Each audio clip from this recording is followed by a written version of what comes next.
শিস বাজানো শুরু না, এখান থেকেই শুরু।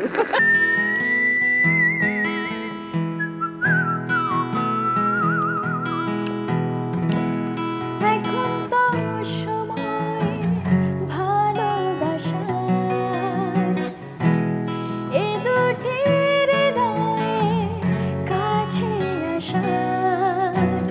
তুমি যে একা আমিও যে একা, লাগে যে ভালো ও প্রিয়, ও প্রিয়। এখন তো সময় ভালোবাসা,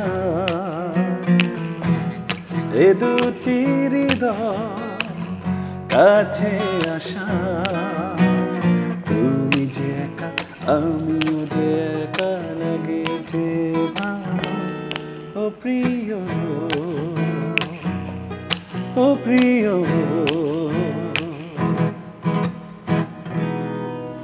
ওয়াও, অসাধারণ, এক কথায় অসাধারণ লাগছিল গানটা শুনতে। আর এই গানের মতোই না আগামী অনেকটা সময় দর্শকদেরও ভালোবাসার বন্ধনে বেঁধে এই শীষ বাজিয়ে। এটা ছিল না, মানে তুমি এক্সপেক্ট করো না যে শীষটা আসতে পারে। সারপ্রাইজ হয়ে গিয়েছি। আচ্ছা, এই মানে শীষ কন্যা, হ্যাঁ, তো একটু শীষ বাজিয়ে কিছু একটা আর একটু শুনি না। শীষ একটা কি করব, একটু শীষ বাজানো শুনি না, এখান থেকেই শুরু।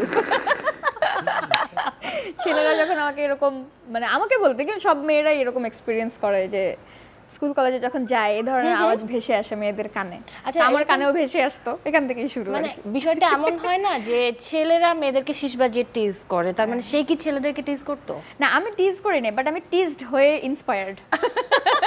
আর সাব্বির ভাই কি করতো? না না, আমি এগুলো কখনো করতাম না। একদম না, একদম কোনোদিন না। ভদ্র ছেলে, গিটার বাজিয়ে গান মানে গেয়ে আমি গিয়ে মেয়েদের পটানো হতো। পিওরলি লেখাপড়া আর গান বাজনা নিয়েছিলাম, গান নিয়েছিলাম।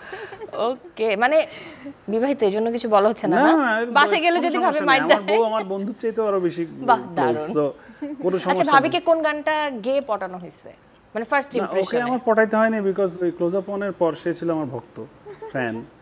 বেসিক্যালি আমার ওই আমি একটা রাউন্ডে পরি গানটা গিয়েছিলাম বাপ্পাদার, তো ওটার পর থেকে সে আমার প্রতি খুব মানে ইয়া ছিল। তো তারপরে আমার কনসার্টে আসলো চিটাগংয়ে, আমি যখন গেলাম 2-3টা কনসার্টে সে আসলো, দেখা হলো, তারপরে পরিচয়, দেন বিয়ে শাদী। এই যে কনসার্টের গল্প যেহেতু তুলেই ফেলেছে সাব্বির ভাই, কনসার্টের গল্পটা করবো, বাট পরিগানটাও কিন্তু শুনবো। হ্যাঁ, আচ্ছা, মানে কনসার্টে ঘটে যাওয়া মজার অনেক গল্প থাকে, একটু দুজনের কাছে শুনতে চাই। আমার আসলে সেরকম কোনো মজার বা ওরকম এক্সেপশনাল কোনো গল্প আসলে নাই।